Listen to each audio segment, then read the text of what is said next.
नमस्ते। अगर कभी आपके या आपके किसी अपने के हाथ में एक एनजीएस रिपोर्ट आई है, यानी नेक्स्ट जनरेशन सीक्वेंसिंग की रिपोर्ट, तो हो सकता है कि उसे देखकर थोड़ा सिर चकरा गया हो।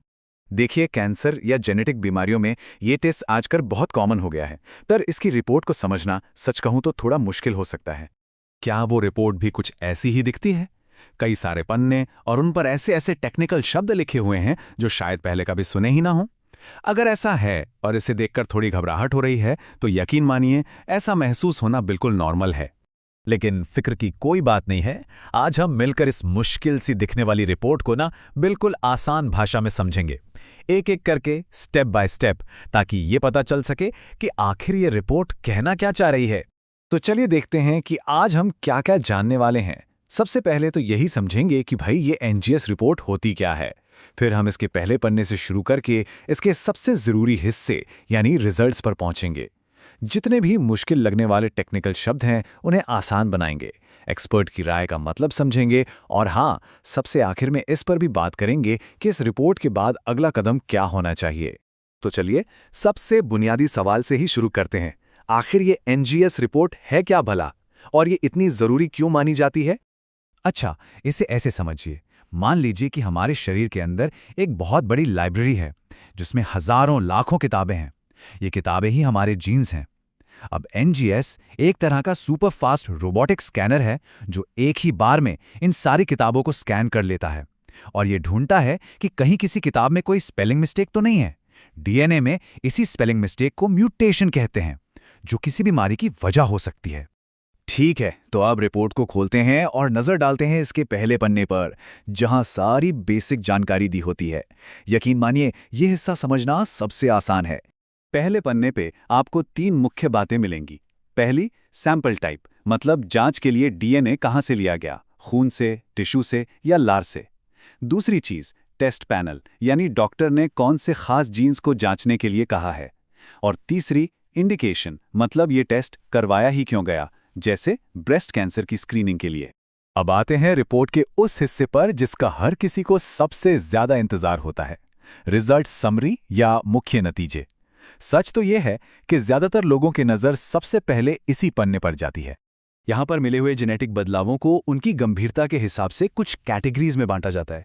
अगर लिखा है पैथोजेनिक, तो इसका मतलब है कि बीमारी की वजह पक्के तौर पर यही बदलाव है। लाइकली पैथोजेनिक का मतलब है कि 90% से ज्यादा शक इसी पर है। फिर आता है वीयूएस, जो सबसे कंफ्यूजिंग है। इसका मतलब है एक बदलाव तो मिला है, पर वो अच्छा है या बुरा अभी पक्के तौर पर नहीं कह सकते। और बिनाइन का मतलब है ये एक नॉर्मल बदलाव है, इससे घबराने की कोई बात नहीं। चलिए इस वीयूएस को थोड़ा और समझते हैं, क्योंकि अक्सर मरीजों और उनके परिवार वालों को यही सबसे ज्यादा परेशान करता है। देखिए, इसका सीधा सा मतलब है डीएनए में एक बदलाव तो दिखा है, लेकिन मौजूदा साइंटिफिक जानकारी के हिसाब से ये कहना मुश्किल है कि यह नुकसान पहुंचाएगा या नहीं। तो इसे एक तरह का क्वेश्चन मार्क समझिए, जिस पर वैज्ञानिक अभी भी रिसर्च कर रहे हैं। अच्छा, अब रिपोर्ट के उस हिस्से पर आते हैं जहां कुछ और टेक्निकल शब्द दिखते हैं। चलिए इस मुश्किल से दिखने वाले जाल को भी सुलझाते हैं, ताकि रिजल्ट्स टेबल और अच्छे से समझ आएं।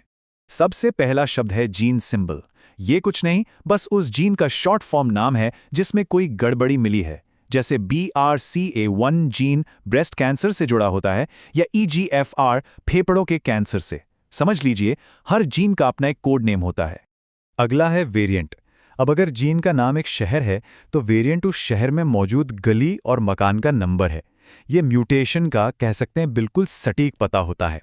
जैसे कि C.2573T/G का मतलब है कि जीन की किताब में 2573वें नंबर के अक्षर T की जगह गलती से G लिख गया है। फिर एक शब्द आता है ज़ाइगोसिटी।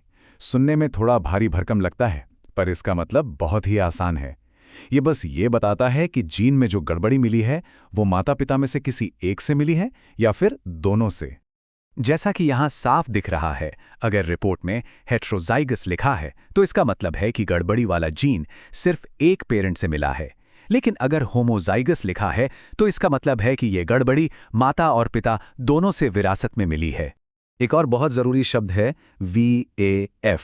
ये बताता है कि जो सैंपल लिया गया था उसमें कितने % सेल्स में वो म्यूटेशन यानी गड़बड़ी वाला जीन है। खास तौर पर कैंसर की रिपोर्ट्स में ये नंबर बहुत मायने रखता है, इससे डॉक्टर को अंदाजा लगता है कि बीमारी कितनी फैली हुई है और इलाज का उस पर क्या असर हो रहा है। अब हम रिपोर्ट के उस सेक्शन में पहुंच गए हैं जहां लैब के एक्सपर्ट्स इन सारे नतीजों को जोड़कर देखते हैं और अपनी एक प्रोफेशनल राय देते हैं। तो यहाँ दो मुख्य बातें हो सकती हैं। अगर कोई पैथोजेनिक यानी पक्की गड़बड़ी वाला वेरिएंट मिलता है तो हो सकता है रिपोर्ट में कुछ खास दवाइयों या टारगेटेड थेरेपीज का जिक्र हो जो सीधे उसी गड़बड़ी पर असर करती हैं। लेकिन, और ये बात बहुत ध्यान से सुनिएगा, अगर रिपोर्ट नेगेटिव आती है तो इसका मतलब ये बिल्कुल नहीं है कि बीमारी है ही नहीं। इसका मतलब सिर्फ ये है कि जिन जीन्स की जांच की गई उनमें कोई गड़बड़ी नहीं मिली। तो अब जब रिपोर्ट के अलग अलग पहलुओं को समझ लिया है तो आखिरी और सबसे ज़रूरी सवाल यह है कि इस जानकारी का आप करना क्या है। देखिए, सबसे पहली और सबसे ज़रूरी बात जो याद रखनी है वो ये है कि ये रिपोर्ट एक गाइड है, कोई फाइनल फैसला नहीं। ये आपके डॉक्टर के लिए एक नक्शे की तरह है, लेकिन ये आपकी सेहत की पूरी कहानी नहीं है। तो आगे का रास्ता बिल्कुल साफ है। पहला, आज जो कुछ भी समझा है उसे एक शुरुआती जानकारी की तरह इस्तेमाल करें। और दूसरा, और सबसे ज्यादा जरूरी, इस रिपोर्ट पर हमेशा अपने डॉक्टर या एक जेनेटिक काउंसलर से ही विस्तार में बात करें। सिर्फ वही आपकी पूरी मेडिकल हिस्ट्री को ध्यान में रखकर आपको सही सलाह दे सकते हैं। अब जब आप पहले से ज्यादा जानते हैं तो जरा सोचिए, आप अपने डॉक्टर से कितने बेहतर सवाल पूछ सकते हैं।